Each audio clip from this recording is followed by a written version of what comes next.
todas las obras que se decían no estaban ni ni en el interior de la provincia, ni tampoco en el conurbano, porque la verdad que cuando Néstor llegó al gobierno con sus apenas 22% de los votos, en el año 2003 encontramos a La Matanza, por ejemplo, prácticamente sin agua potable, sin cloacas, y así a todas y cada uno de los 13, 14, 15 partidos que constituyen el AMBA, junto con la capital federal. Quiero recordar algunas palabras también del intendente de otro partido, que lo expulsaron del Partido Socialista. No se sienta mal, a mí también me expulsaron una vez siendo senadora de la Nación. Nunca se había conocido en toda la historia del Senado ni del Parlamento argentino que alguien fuera expulsado de un bloque, por lo menos no en la etapa democrática. Y yo fui expulsada del bloque de senadores justicialistas. Y bueno, acá me ve sentada de presidenta. Así que no se haga mucho problema porque en realidad cuando uno tiene compromiso, convicciones, no lo pueden expulsar de lo que uno piensa. Te podrán expulsar de determinadas estructuras burocráticas, pero ¿cómo te van a expulsar de tus ideas y de tus convicciones? Vos vas a seguir siendo socialista, y esto a mí me gusta, porque además el peronismo no nació como peronismo, es mentira esto, es un gran movimiento nacional que se fueron incorporando distintas vertientes allá por el 45, y yo sueño con seguir reproduciendo esta incorporación, esta amplitud, esta sustentabilidad democrática de distintas ideas. No tenemos que pensar exactamente todos lo mismo, no tenemos que venir todos de la misma historia. Al contrario, lo que más enriquece a una persona, lo que más enriquece a un país, a una sociedad, es poder incluir y poder convivir y compartir, aún con los que tenemos historias diferentes, orígenes diferentes, y tener sí un objetivo que debe ser común para todos, la patria. Yo creo que ese es lo que no puede estar en discusión.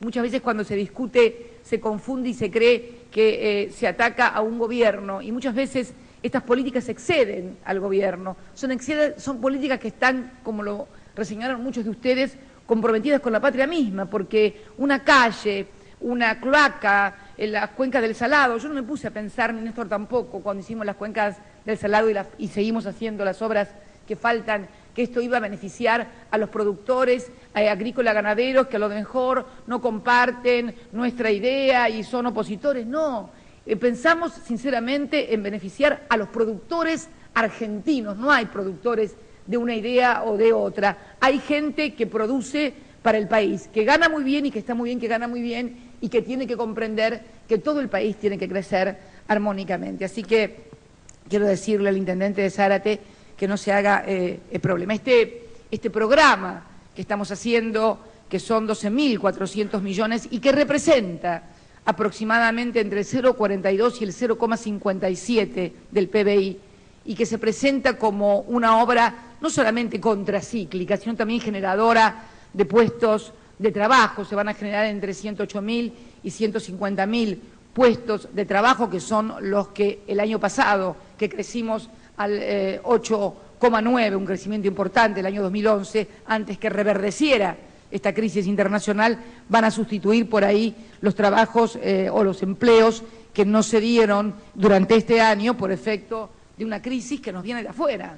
Realmente, cuando uno mira y que hemos podido afortunadamente sortear contra todos los pronósticos, todo esto, todo este plan que estamos haciendo, todas estas obras, este Fondo Federal Solidario de la Soja, que en muchos municipios representa el 20 o el 30% de sus ingresos, y que significa que por primera vez un gobierno nacional comparte derechos de exportación. Hubo guerras civiles durante todo el siglo XIX por el tema de las aduanas.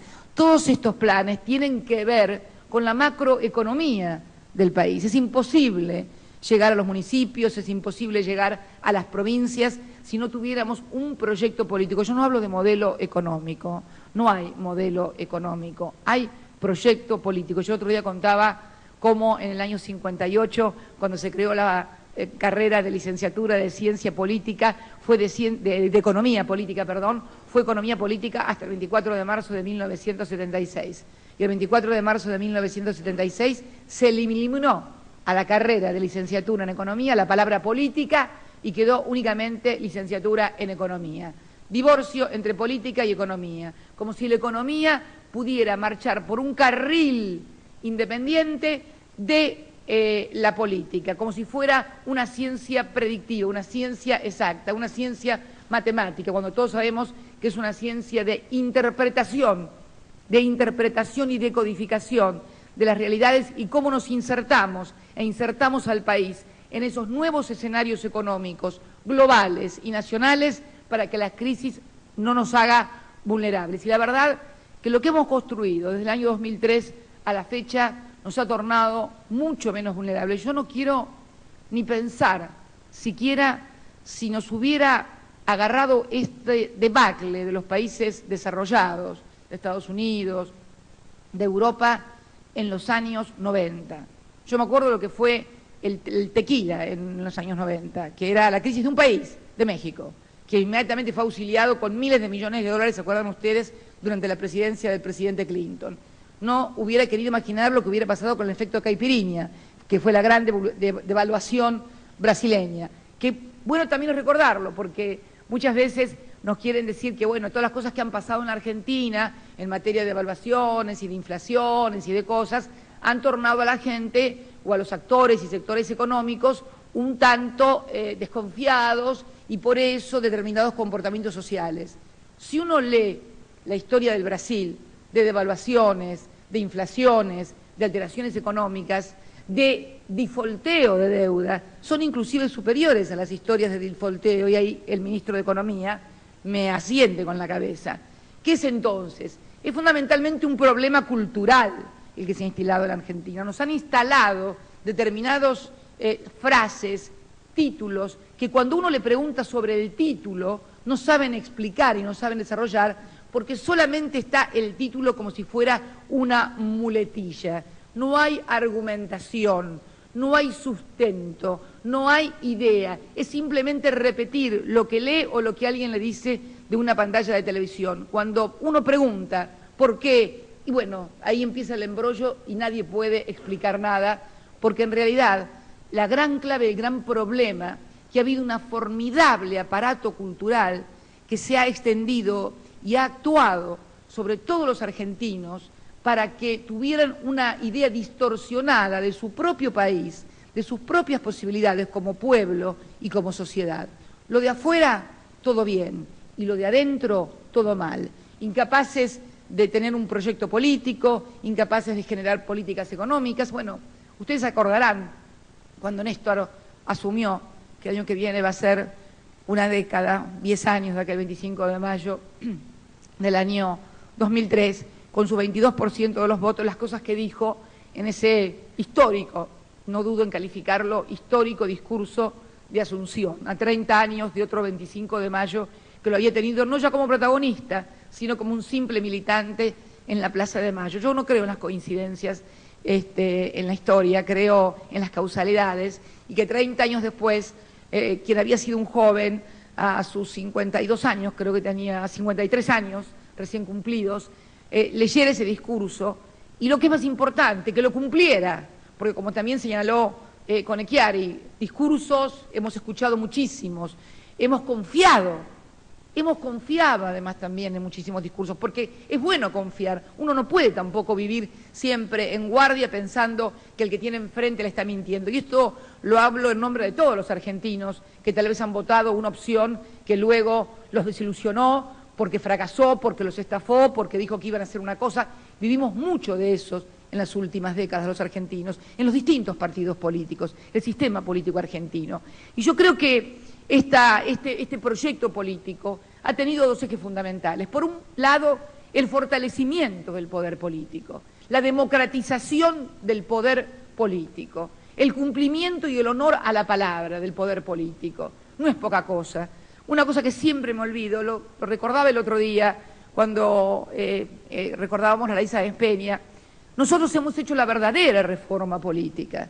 Hemos hecho a través de las internas abiertas, simultáneas, obligatorias y fundamentalmente del acceso a los medios de comunicación en una época donde si no estás en la televisión o en la radio no existís. Hemos permitido que todos los partidos políticos de la Argentina, todos, como nunca se había registrado en su historia, tuvieran el mismo e igualitario acceso a la publicidad preelectoral, de modo tal de que cada ciudadano pudiera conocer la propuesta de sus dirigentes políticos. Nunca había sucedido esto. Todos ustedes lo saben, lo que eran las penurias de una campaña electoral para juntar la plata, para hacer la publicidad en blanco y la notan en blanco que también pedían de los medios de comunicación, y todos saben de lo que estoy hablando, lo que costaba juntar ese dinero. Claro, obviamente por ahí a los medios de comunicación, sobre todo aquellos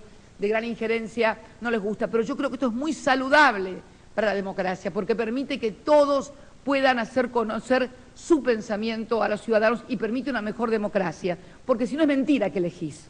Si vos solamente podés escuchar a uno o dos y no escuchás al resto, es mentira que estás eligiendo. No estás eligiendo un caxo, simplemente te están imponiendo tal o cual candidato. Por eso digo que la verdadera reforma política la hemos introducido a partir, primero, de introducir a la sociedad adentro de los partidos políticos, para que con las simultáneas, obligatorias, la gente pudiera decidir los candidatos o los precandidatos de cada partido y que no fuera solamente una cuestión de la burocracia o de la interna partidaria, como todos ustedes saben, somos todos militantes de muchos años, aunque los hay más jóvenes, como el intendente de Bolívar, realmente sabemos cómo se maneja. Esto abrió a los partidos políticos y obligó a todos y a cada uno de nosotros a hacer nuestros mejores esfuerzos para conquistar al electorado y convencerlos de que éramos la mejor opción para conducir sus destinos, sea desde un concejal, un intendente, un diputado, un senador, un gobernador. Y esto me enorgullece de haberlo hecho porque hemos democratizado la política. Pero además la hemos democratizado y él en eso tuvo fundamental, él fue la piedra fundante. Él fue la piedra fundante porque hasta que él llegó acá nadie creía que las cosas se decidían dentro de los muros de la Casa Rosada o del sillón presidencial. Sabían que o empresarios o corporaciones o presionaban o amenazaban o extorsionaban y obtenían cosas. Si algo tuvo ese hombre fue lo que tiene que tener un hombre para sentarse en ese sillón con el 22% de los votos y convencer a los argentinos, aún a los que no estaban de acuerdo con él, que las decisiones las tomaba la Casa Rosada. Y esto